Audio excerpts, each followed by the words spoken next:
Hey folks, how's it going? Today I am reviewing another game that was sent to me. I always love receiving everyone's games, and I often get put on to games that I never would have heard of otherwise. So if you're working on a game and you would like to send me a copy, please get in touch. I've popped the links in the description box of this video. So today let's look at a game that was sent to me from Space Cat Publishing. I want to say a big thank you for getting a copy of the game and also a copy of a starting adventure for this game. This is Doctors and Demons. Doctors and Demons is an urban fantasy setting. A long time ago, two forces fought an open conflict on this version of our Earth. There was the Ascendancy, who favored security and order, and the Hellfire, who favored chaos and free will. While the Ascendancy is known as a mostly benevolent force, it will choose to destroy individuality in search of its goals. The Hellfire, on the other hand, is the side with a negative reputation, but it's also the side that celebrates and promotes individuality and freedom of choice. Eventually, a third force, known as the Oath, came to put a stop to this open conflict on Earth. Tired of this open conflict being fought from these two sides on Earth, the Oath made it so that neither side could engage in open conflict on this plane. Now the forces of the Ascendancy and the Hellfire are confined mostly to the Shadows. The Shadows are a world that is mostly unreachable to humans. It's a strange landscape inhabited by spirits and other creatures. Earth, however, is not so mundane. There are creatures known as the Hidden, who would be viewed as supernatural on this world, who just happen to live here in plain sight.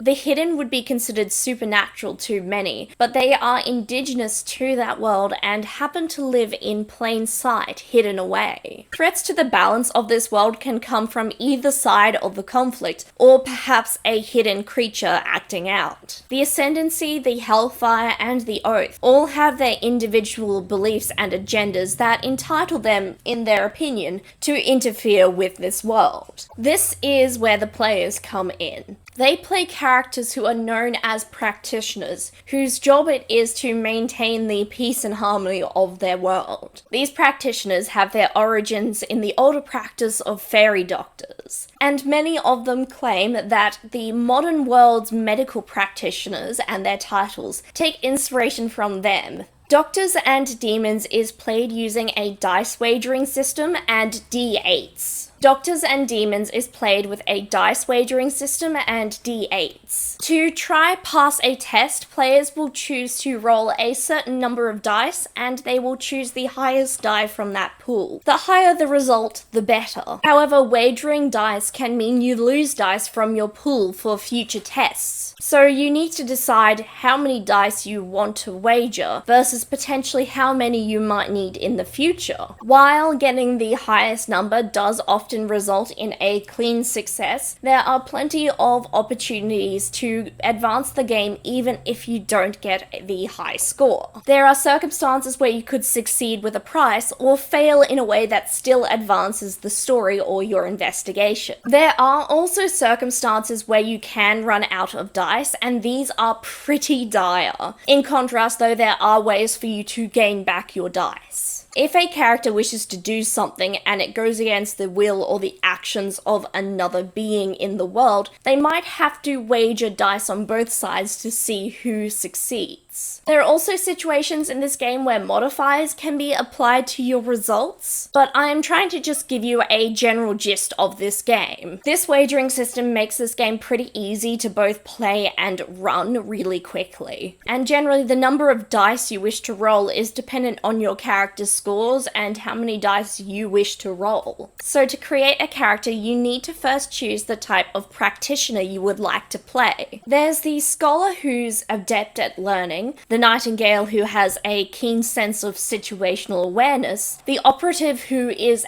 more of a specialist, and then there is the caretaker who is a physical powerhouse. Each of these practitioners has their own little guide to take you through the character creation process, and they each generally have a skill that they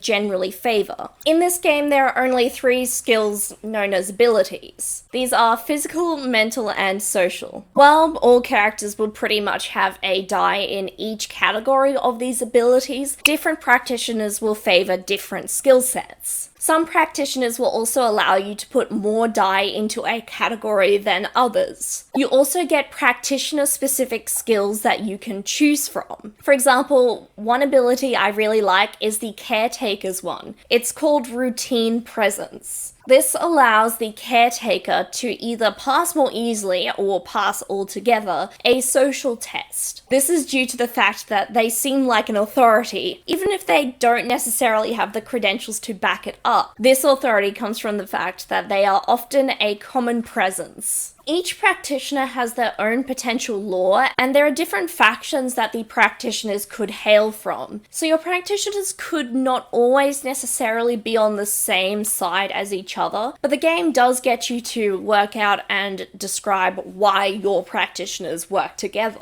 I really think this is a super neat game. I have run out of time to talk about some of the sub-factions that are found in the 3 groups of the Ascendancy, the Hellfire, and the Oath, so please know there's some decent cool lore for you to get into here. There's also a bunch of cool things that the different practitioners can do. I do like that this game allows the player characters to be a bit of a mystery to each other. They have all decided, however, to work together to keep our world safe. I also want to mention that there's a really great little section of different adversaries or problem causes that your practitioners might come up against. Some of these are clever and work in ways to trick people, some of them might gather in groups, and some require you to sit back and think on how to tackle them. I also was given a copy of the starter adventure for this game. While I haven't had the time to discuss it in this review, I think it's a really cool starting adventure that showcases the mechanics and the world of this game really well. I also have to mention I think the art is cool and I like the use of purple tones. If you like urban fantasy, then this game is definitely worth checking out. Characters in this game are trying to deal with multiple opposing forces from many different sides, while probably trying not to raise a panic in the whole community. The core rules of Doctors and Demons is currently under $10.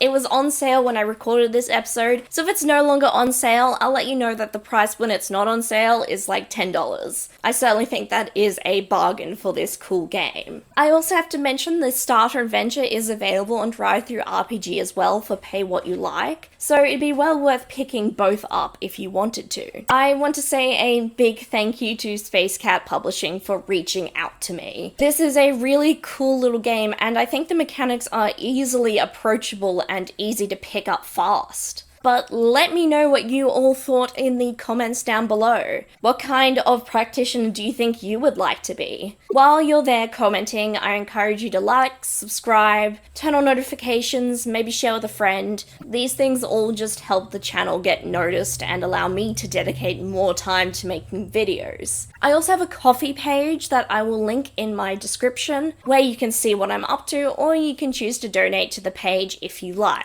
I hope you're all well, and I look forward to seeing you next time at the gaming table. Bye!